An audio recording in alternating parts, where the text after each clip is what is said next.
දුක් විඳිනා අද වෙළඳ කලාපේ ලඳුනේ ඔබගේ කඳුළු විලාපේ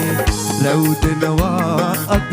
රෑ දුනියාමේ නොදනිම වාගේ දැසට මෙවි ඉතරිදිලා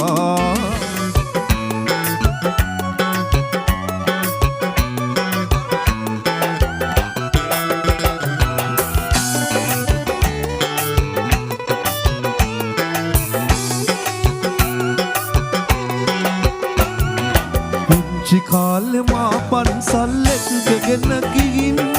අම්මා කීවා පායේ හැටි රූප පෙන්වමින් පුංචි කාලේ මා පන්සල් එක්කගෙන ගිහින් අම්මා කීවා පායේ හැටි රූප පෙන්වමින් වැරදි දේ කෙරුවොතින් එහෙම වෙනවමයි මගේ පුතා එහෙම නෑ හොඳ පුතෙක්ම වෙයි අම්මේ කතා